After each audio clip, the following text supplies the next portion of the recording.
having a coaches symposium, to the referees, giving them opportunities, and then finally to the athletes who we must prepare for next year. And look, what you've done so far, we've seen athletes getting scholarships, and they've gone outside this country to study, probably as they even as they continue with their career and the talent nurturing, they've gotten scholarships to go and study. And we've seen you support athletes like, I remember Sabrina, who is a skier, and then she went to train herself outside this country because she cannot ski here. True. And such projects, such programs really impact the performance and preparation of an athlete.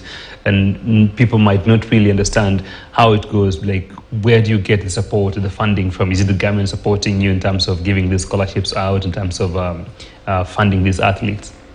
We have 3 levels of scholarships. We have one which is from the Olympic Solidarity. Olympic Solidarity is the funding arm of the International Olympic Committee. The Olympic Solidarity Program was established to provide as many athletes an opportunity to be able to prepare and qualify to participate for the Olympics. So through that Olympic program, it runs within the 4-year cycle of the Olympics. After one Olympics, they open up applications for the new one. So currently we are running what is called the Paris 2024 Athletes Olympic program. Within this, we have about 12 athletes. How do we select these athletes? It's normally simple. We ask federations to nominate the athletes who they feel have the best chance of qualifying for the Olympics. Once we get the names, we just go through them to confirm in terms of eligibility. Then we send them to the International Olympic Committee. What the International Olympic Committee does is to send them to the respective international federations. The international federations are first to confirm that those athletes are within their system and they agree with the National Federation of Kenya that they have a chance or they have the best chance. For example, if we have an athlete in a particular sport and they are ranked among the top in Africa, it means their chances are good. If the International Federation looks at it and says, no, this person, even if we put all the money, their chances are slim, then they reject it. So they get back to the International Olympic Committee and confirm the names. Then they send back to us and we say, yes, these are the names which have been qualified. So for Paris 2024, we had about 23 athletes who we applied for. We had an opportunity to get 12 athletes across different sports. That's a good number. Yes, it's very good. And one of our objectives with that is that we'll be able to qualify at least 60%, because the aim is to give them an opportunity to qualify. It involves giving them a monthly allowance. It involves supporting them to go for their competitions, for their training and their coaches, so that they can be in a better place to be able to qualify. So our support to them is to be able for them to qualify. That is the Paris 2024 Athlete International Olympic Committee Athlete Scholarship Program. The second one, which we have, is the team grant support. Team grant support is basically on the same principle, that it's giving teams an opportunity to go and qualify. We have strategically identified only the ladies teams. One, because when we offer one ladies team, we get a chance to get another opportunity to support another team. So our preference, based on their previous performance, was to offer it to Malkia Strikers. And because of getting that for Malkia Strikers, we had another opportunity to get a team, and we settled on the basketball 3x3 women's team. And the reason was because of their performance. The two teams' performance has been very good in the last 1 to 2 years, both at continental level and international level. And we felt they have a chance.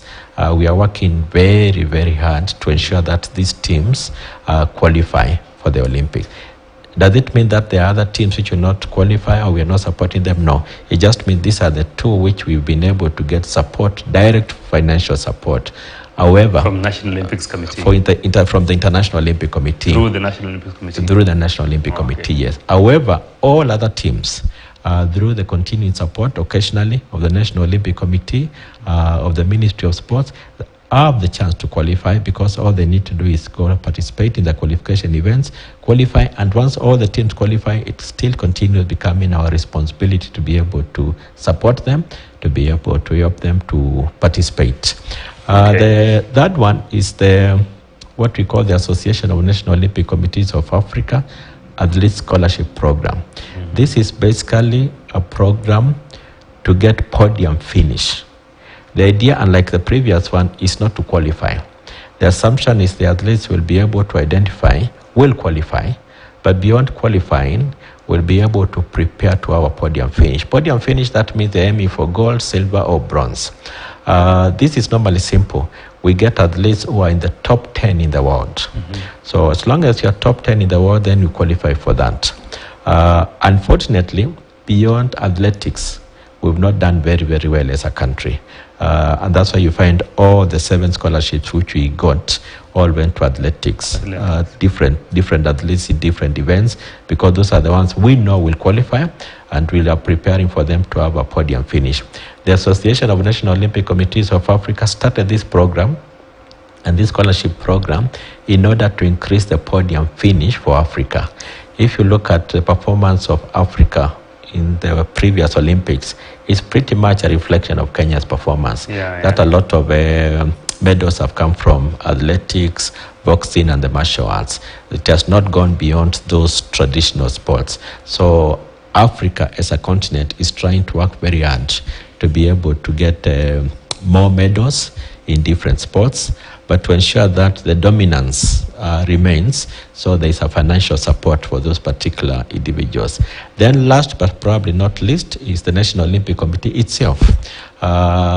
We spare some funds to be able to support athletes who we feel have a good chance, and that's why you find sometimes when we find a qualification, a team must go for the qualification, we give funds, we support them to be able to do.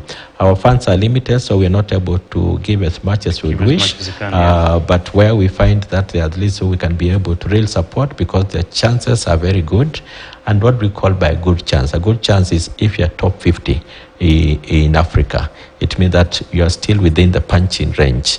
You're able to climb up to top 20, top 10, and hopefully top 5, so that you can be able to qualify. Because our best chance as a country for most of these sports is through what we call the continental path, where we just need to be among the top, or for some sports, probably among the top 3, and we are able to qualify. So there's a calendar event. There are events set for this year, 2023. There's one in Tunisia. There's another one in